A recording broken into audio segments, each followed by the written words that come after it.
middle schoolers, it's Miss Johnson. We are now, wow, over 2 months into our online learning adventure. And as you probably realized, most of our learning activities have revolved around objects you can find around the home. And I really haven't focused a whole lot on drawing activities. I thought being away from the classroom might be an opportunity for us to be a little bit more creative with things that we have in our own home environment. So today we're going to be kind of doing a combination of found object and drawing. I've been getting comments from people in Google Classroom that they would like to see more drawing activities. So we're going to round out the year with a few more activities involving drawing, but I am going to continue working things that you can find around the house. So for today, what you're going to need to do is you're going to need to collect some items. Most of the ones I chose today are made of metal. That's just a coincidence. I picked some that I thought were a little bit unique.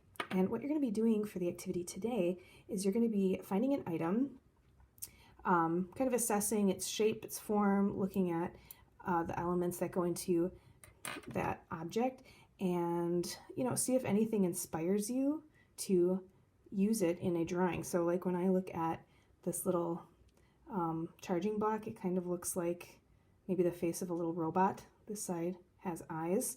I'm kind of looking for things that inspire me. This kind of looks like maybe the beak to a pterodactyl. I haven't thought of a use for this binder clip, but it has some interesting elements and it can be modified and changed. So, ooh, this looks like a handbag. I think I could find a way to incorporate that into a drawing. Hopefully you can see where we're going. Maybe these toenail clippers could open up to make something like the jaws of an alligator or some sort of dinosaur. I haven't found a use for this yet, but it's the only pencil sharpener I have in my house, so I'm super glad that I found it. Maybe you could think of a way to use a pencil sharpener in your drawing, but today I have decided to go with this cuticle clipper. I immediately thought of a bird when I saw the little handle parts of this cuticle clipper.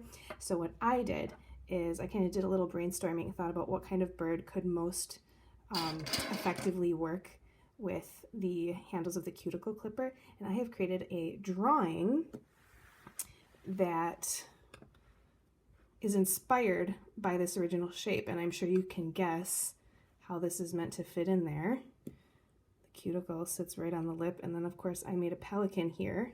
Probably could have included a fish in my drawing, but you can see that the shape and form of the little clippers inspired me to create a drawing with that wide open beak. And I really do love drawing and sketching and texture, so I kind of went a little overboard with some of the details. So what you're going to be doing is finding an object that inspires you, creating a drawing around that object, and then I recommend establishing some sort of setting. I didn't create a background here, but because it's a pelican, I can probably assume it's near the water, near the ocean. So I made it look like the bird is perched on like a wooden post to a pier or a dock.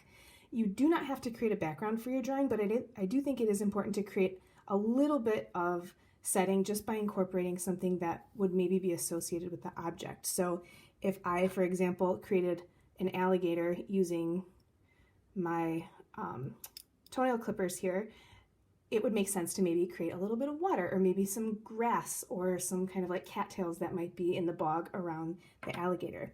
If I were doing something with my little pterodactyl, maybe I would want to show that it's perched in a tree or that it has some kind of prey in its claws or its beak. So for this assignment, I'm going to let you choose whatever you like. The object is your choice. How you choose to draw it is your choice. I only used a Ticonderoga pencil today, which is my all-time favorite. I always have those in the classroom, and then a Sharpie pen. So I only used 2 drawing tools for this assignment today. Again, it's up to you if you're somebody who likes to work with marker, or maybe you're somebody who just prefers to work in pencil. I know some of you have brush markers at home. If you want to turn this into a painting, now's your opportunity. It's totally up to you. But I would like to see you establish some sort of associated object or setting with your drawing, and don't be afraid to try to add in a little bit of texture and value.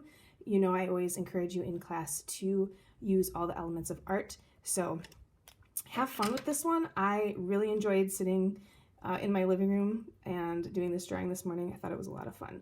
So do your very best and enjoy.